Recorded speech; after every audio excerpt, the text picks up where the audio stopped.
Award, universal peace ambassador, federation of Indian blood donor organisation രക്ഷാധികാരി എന്നിങ്ങനെ ഒട്ടനവധി പുരസ്കാരങ്ങൾക്കും പദവികൾക്കും അർഹനായ മഹത് വ്യക്തി Chemmanur international group managing director doctor Boby ചെമ്മണ്ണൂരിനെ അഭിമാനപൂർവ്വം ആനന്ദ ബ്ലിസ് 2020 മഹനീയ വേദിയിലേക്ക് സ്വാഗതം ചെയ്യുന്നു.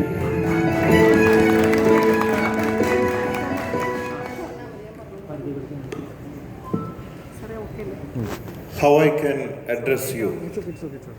I'm thinking, just good morning, friends, my dear. These all not enough to address you. The last emperor of the media, or the last content of the world, or YouTubers, content creators, whatever it is. അങ്ങനെയാണ് എനിക്ക് തോന്നിയത്. കാരണം ഇനിയുള്ള ലോകം അല്ലെങ്കിൽ ഇനിയുള്ള വിജയം business പരമായി, വ്യക്തിപരമായി, വിദ്യാഭ്യാസപരമായി ഏത് തലത്തിലാണെങ്കിലും വലിയ ചെലവുകളില്ലാതെ ഫാസ്റ്റായിട്ട് നമ്മുടെ വിരൽ തുമ്പുകളിൽ കൂടെ,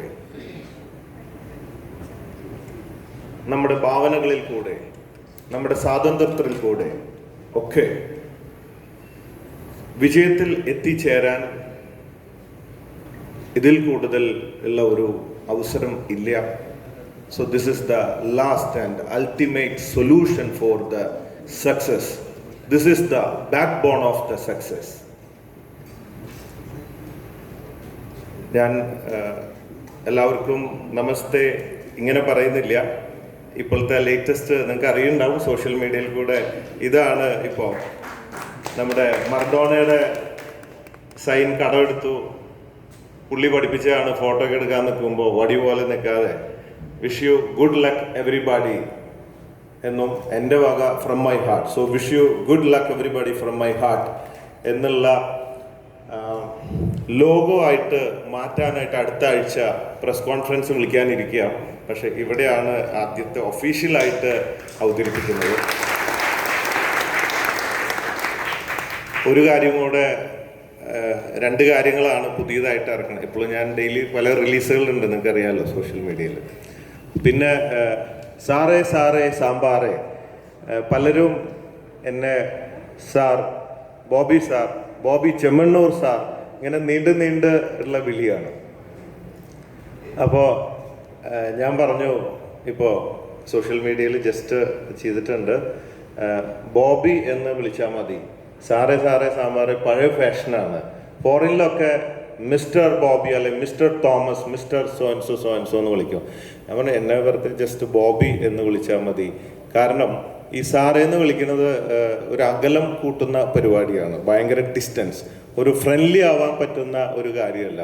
അപ്പോൾ അങ്ങനെ ഒരു രണ്ട് ചേഞ്ചസ് ആണ്. അതുപോലെ എൻ്റെ brand name Bobby Chemmanur international Jewellers group 1 kilometre നീളമാണ്. ഞാനത് ചുരുക്കി എല്ലാ വീട്ടും പേര് ഇതൊക്കെ അങ്ങോട്ട് കളഞ്ഞിട്ട് ബോബി എന്ന് മാത്രമാക്കി ഇപ്പോൾ ബ്രാൻഡ്. അപ്പോൾ ഈ ഒരു അവസരത്തിൽ ഇത് പറയുമ്പോൾ എന്താ ഗുണം എന്ന് വെച്ചാൽ ഇതൊക്കെ ലൈവായിട്ട് കയറി പോവും എന്നുള്ള ഒരു മാർക്കറ്റിംഗ് തന്ത്രം. കാരണം ഞാൻ ഇവിടെ വന്നത് എന്തിനാ, നിങ്ങൾ വിളിച്ചിട്ടാണ്. എങ്ങനെയുണ്ട് ഐഡിയ? അപ്പോൾ നിങ്ങളെ ഞാൻ അഡ്രസ്സ് ചെയ്യുന്നത് അങ്ങനെയാണ്, last emperor of the content creators. എന്നെന്ത് അഡ്രസ്സ് ചെയ്യും? The king of trolls.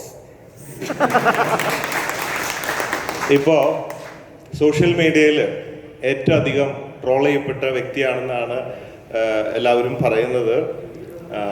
അതിന് വല്ല അവാർഡൊക്കെ നിങ്ങൾ തരുമെന്ന് ഞാൻ വിശ്വസിക്കുന്നു.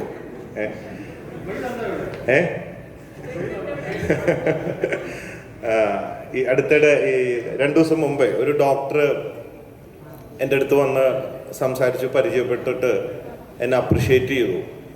അപ്പോൾ എനിക്ക് ഒരു പുതിയ ഐഡിയ കിട്ടിയിട്ടുണ്ട്. അടുത്ത ട്രോളാവാൻ പോണ ഒരു സാധനമായിരിക്കും മിക്കവാറും. ചിലപ്പോൾ നിങ്ങൾക്കുള്ള തീറ്റ ചിലപ്പോൾ ഇപ്പോൾ തന്നെ കിട്ടുമായിരിക്കും. എൻ്റെ അടുത്ത് പറഞ്ഞു, നിങ്ങളെ സമ്മതിച്ചു എന്ന് പറഞ്ഞിട്ട് എന്താണ് ആ അടുത്ത സാധനം, നിങ്ങൾ ഭയങ്കര സ്മാർട്ടാണെന്ന് പറഞ്ഞു. അറിയാൻ എനിക്ക് അതിൽ സംശയക്കുറവൊന്നുമില്ല. അതായത് ഒരു വർഷമായിട്ട് ഈ കോവിഡ് കാരണം സിനിമയില്ല, സിനിമാ നടന്മാരും ഇല്ല, ആരുമില്ല. അപ്പൊ നിങ്ങളിങ്ങനെ കേരളത്തിലെ ജനങ്ങളെ ഇങ്ങനെ ചിരിപ്പിച്ചുകൊണ്ടിരിക്കുകയാണ്. ഡെയിലി ഓരോ റിലീസ് നടത്തി ട്രോളുകൾ ഇറക്കി ഇങ്ങനെ ചിരിപ്പിച്ചുകൊണ്ടിരിക്കുകയാണ്. അപ്പൊ അവർ ചിരിക്കുന്ന കണ്ടിട്ട് നിങ്ങൾ നോക്കി ചിരിക്കുകയാണ്. എന്നിട്ട് നിങ്ങൾക്ക് ഫ്രീ ആയിട്ട് പരസ്യം കിട്ടണു, നിങ്ങൾ ആളായിക്കൊണ്ടിരിക്കുകയാണ് എന്നുള്ളത്. അപ്പൊ ഞാൻ ആലോചിച്ചു, നല്ല കാര്യമാണല്ലോ, നമ്മൾ ചിന്തിക്കാത്തൊരു സാധനം കൂടെ ഇങ്ങോട്ട് കിട്ടുകയാണ്. അപ്പൊ എനിക്ക് തോന്നി ട്രോളുകൾ വരുമ്പോൾ ചിലപ്പോൾ ചില ട്രോളന്മാരെയൊക്കെ ഞാൻ കണ്ടുമുട്ടാറുണ്ട് വഴിയിലൊക്കെ വെച്ചിട്ട്. അപ്പോൾ അവരിങ്ങനെ ഒരു ചെറിയ അകലത്തിൽ നിന്നിട്ട് അറിയാൻ ട്രോൾ ചെയ്യാറുണ്ട് നെഗറ്റീവായിട്ട്, എന്നിട്ട് ഫോട്ടോ ഒക്കെ എടുത്ത് ഇനി ഞാൻ പോസിറ്റീവായിട്ട് ട്രോൾ ചെയ്യാന്ന് പറയും. അപ്പം ഞാൻ പറയും, അപ്പോൾ നിങ്ങൾ ഈ കലയെ കൊല ചെയ്യാൻ തീരുമാനിച്ചോ എന്ന് ചോദിക്കും. അതെന്താ? ട്രോള് എന്ന് പറഞ്ഞാൽ നെഗറ്റീവായിട്ടാണ് ചെയ്യേണ്ടത്, എന്നാലേ അത് ശ്രദ്ധിക്കൂ, ഷെയർ ചെയ്യുള്ളൂ അല്ലേ? ഒരാളെ ലോകത്തിൽ ആരെ തന്നെയായാലും പോസിറ്റീവായിട്ട് പുകഴ്ത്തിയ ആരെങ്കിലും ഇഷ്ടപ്പെടും നമുക്ക്. മലയാളികൾക്ക് ഒരിക്കലും മറ്റൊരാളെ പോസിറ്റീവായിട്ട് പറയുന്നതന്നെ ഇഷ്ടമില്ല, ഇനി പറഞ്ഞാൽ തന്നെ അത് ഷെയർ ചെയ്യുന്ന പ്രശ്നമില്ല. ഇപ്പം നമ്മൾ കാണാറുണ്ടല്ലോ, ഇപ്പോൾ ടി വിയിലായാലും ന്യൂസൊക്കെ പൊളിറ്റീഷ്യനായാലും ഒക്കെ ട്രോളിൽ കൂടെയാണ് കാര്യങ്ങൾ. പിന്നെ ഞാൻ പറയും, ഇതൊരു രസമാണ്, എനിക്ക് തമാശ പടം ഇഷ്ടമാണ്. ഇപ്പോൾ പടങ്ങളില്ലാത്തതുകൊണ്ട് ഞാൻ തന്നെ എൻ്റെ ട്രോള് നോക്കി ചിരിക്കുന്നു, മറ്റുള്ളവരെ ചിരിപ്പിക്കുന്നു. ഒരു ചിലവില്ലാത്ത കാര്യം, ഒരു വിൻ വിൻ സിറ്റുവേഷൻ. ഓക്കെ, അപ്പോൾ ഇത് റിലേറ്റഡ് ആയിട്ട് വന്നുകൊണ്ട് ഞാൻ അതിനെ ഇടയ്ക്ക് കയറി പറഞ്ഞു എന്നുള്ളൂ. ഇത് ഞാൻ really appreciate from my heart, very sincerely. കാരണം ഇവിടെ ഇദ്ദേഹം പറഞ്ഞ പോലെ പേരൊന്നു റോബിൻ പറഞ്ഞ പോലെ, അതായത് മറ്റുള്ളവരെയും കൂടെ ഈ ടെക്നിക്സ് പഠിപ്പിച്ച് പൈസ വാങ്ങാതെ ഫ്രം ദ ഹാർട്ട് പഠിപ്പിക്കുന്നത് കൊണ്ടാണ് ഇങ്ങനെ ഒരു നല്ല ഉദ്ദേശത്തോട് കൂടിയിട്ടുള്ള ഒരു സംഘടന ഉടലെടുത്തത് എന്ന് ഞാൻ വിശ്വസിക്കുകയാണ്. എനിക്കത് വളരെ ഇഷ്ടപ്പെട്ടു. കാരണം ഈ കാലത്ത് ഒരു വ്യക്തി, പ്രത്യേകിച്ച് മലയാളികൾ, ഞണ്ടിൻ്റെ സ്വഭാവം എന്നാണല്ലോ പറയാം, ഒരു വ്യക്തി മറ്റൊരു വ്യക്തി നന്നാവുന്നത് ഒരിക്കലും ഇഷ്ടപ്പെടാത്ത ഒരു വിഭാഗമാണ് മലയാളീസ് പൊതുവെ. അപ്പോൾ ഇതുപോലെയുള്ള ടെക്നിക്സ് പഠിപ്പിച്ചു കൊടുക്കുക എന്നുള്ളത് സാധാരണ ആരും ആത്മാർത്ഥമായിട്ട് ചെയ്യില്ല. അപ്പോൾ ഇവിടെ കാരണം അതൊരു വിവാദമായൊരു സാധനമാണ് സോഷ്യൽ മീഡിയയിൽ കൂടെ. ഞാൻ ഒരു സെന്റൻസ് പറഞ്ഞു, ഒരു പട്ടിക്ക് മറ്റൊരു പട്ടീനെ കണ്ടുകൂടാ എന്ന്. ഇത് മാത്രമല്ല ഞാൻ പറഞ്ഞ, മറഡോണ മരിച്ചപ്പോൾ ഞാൻ പറഞ്ഞ സംഭവം എന്താന്ന് വെച്ചാൽ, മറഡോണ ഏറ്റവും സത്യസന്ധനായ, ഒരു സ്നേഹം നിറഞ്ഞ, ഒരു ചൈൽഡിഷ്, ഒരു കുട്ടികളെ പോലത്തെ ഒരു മനുഷ്യനാണ്. ചതി വഞ്ചന ഒന്നും അറിയില്ല, നുണ പറയാൻ അറിയാത്ത മനുഷ്യൻ ലോകത്ത്. മെസ്സിയെ സ്വന്തം സഹോദരനെ പോലെ ട്രെയിനിങ് കൊടുത്ത് കോച്ചിങ് കൊടുത്ത് പഠിപ്പിച്ച വ്യക്തിയാണ്. ആരെങ്കിലും അങ്ങനെ ചെയ്യോ? മറഡോണ കപ്പ് നേടി, ഇനിയിപ്പോൾ മെസ്സി എൻ്റെ നാട്ടിൽ കപ്പ് നേടണ്ട എന്നല്ലേ ഉള്ളിൽ വിചാരിക്കാം.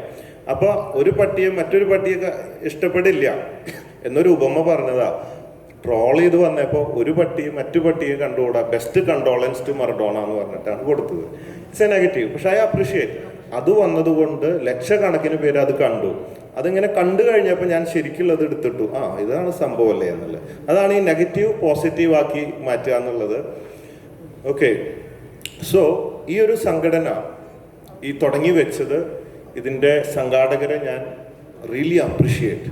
കാരണം ഇത് വളർന്ന് വലിയ സംഘടനയായി, ഇന്ത്യയിലെ തന്നെ ഏറ്റവും വലിയ സംഘടനയായി മാറും എന്ന് ഉറപ്പുണ്ട്. I think this is the first അല്ലേ ഇന്ത്യ. അല്ലെങ്കിലും മലയാളികൾ വളരെ സ്മാർട്ടാണ്. ലോകത്ത് എവിടെ പോയാലും എന്തും ആദ്യമേ കയറി കൈവയ്ക്കുന്നത് മലയാളികളാണ്. ഗൾഫിലാമ എവിടെ പോയാലും മലയാളി അസോസിയേഷൻ എല്ലാ പാർട്ടിയിലും ഒക്കെ എല്ലായിടത്തും പന്തലിപ്പിക്കുന്ന ആൾക്കാരാണ്. അതുകൊണ്ട് ഇത് ഞാൻ വളരെ നന്നായി വരട്ടെ, നന്നായി വരും എന്ന് ആശംസിക്കുകയാണ്. പിന്നെ ഇതിനു വേണ്ടി ഒരുപാട് പേര് ആത്മാർത്ഥമായി പണിയെടുത്തിട്ടുണ്ട്. എന്നെ കാണാൻ തൃശ്ശൂർ വന്ന് പല പ്രാവശ്യം കോണ്ടാക്ട് ചെയ്ത് വന്ന് അവിടെ വന്നിരുന്ന് കുറേ നേരം സമയമൊക്കെ സ്പെൻഡ് ചെയ്ത് ഒത്തിരി വളരെ ഫ്രണ്ട്ലി. സാധാരണ ഈ മീഡിയ ആണല്ലോ, സം സോർട്ട് ഓഫ് മീഡിയ